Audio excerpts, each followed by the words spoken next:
सुनो सुनो सुनो गांव वालों सुनो, जिम्मेदार साहब का हुक्म है, गांव में कोई भी बंदा बाजा नहीं बजाएगा।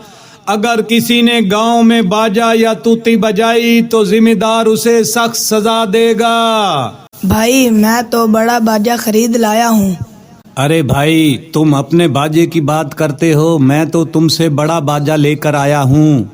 जिम्मेदार का ऐलान सुनने के बाद गांव के सभी बच्चों ने बाजे फेंक दिए और वो सारे के सारे बाजे राजू ने उठा लिए। उसके पास भी एक बड़ा बाजा था। शाम हुई तो राजू अपने बाजे लेकर एक दरख्त पर चढ़ गया और ज़ोर ज़ोर से बाजा बजाना शुरू कर दिया।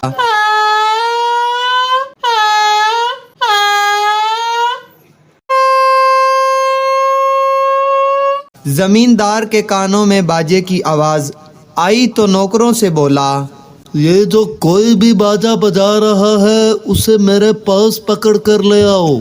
जी मालिक, हम अभी बाजे वाले को पकड़ कर ले आते हैं। राजू को पता चला कि जमींदार के नौकर मुझे पकड़ने आ रहे हैं तो उसने बाजा बजाना बंद कर दिया। जमींदार के मुलाजिम रात के अंधेरे में बाजे वाले को ढूंढते रहे मगर उसे कहीं भी ना पकड़ पाए और जिम्मेदार के पास वापस चले आए। जिम्मेदार साहब, हमने बाजे वाले को हर जगह पर तलाश किया मगर हमें बाजे वाला कहीं भी नहीं मिला।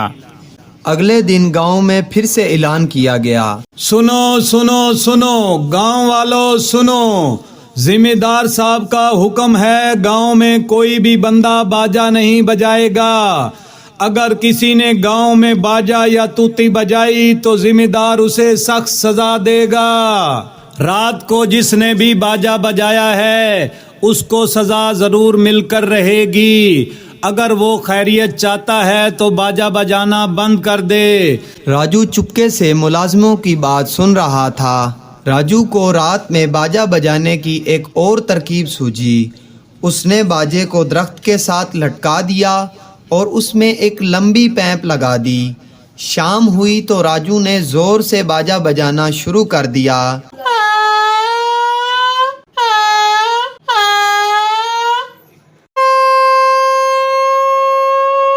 जमींदार ने बाजे की आवाज सुनी और गुस्से से बोला, ये कमबख्त कौन बाजा बजा रहा है, इसको मेरे पास पकड़ कर ले आओ। मुलाजिम फिर बाजे वाले को पकड़ने के लिए गए मगर राजू ने पैंप को खींच लिया और अपने घर की तरफ भाग गया जहां से बाजे की आवाज़ आ रही थी।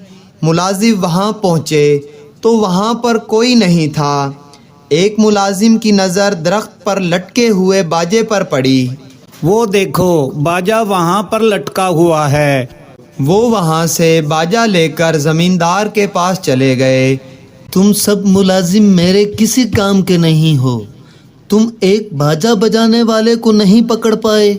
जिम्मेदार साहब, बाजा बजाने वाला कोई भी है वो बहुत चालाक है, अपनी चालाकी से पकड़ में नहीं आ रहा।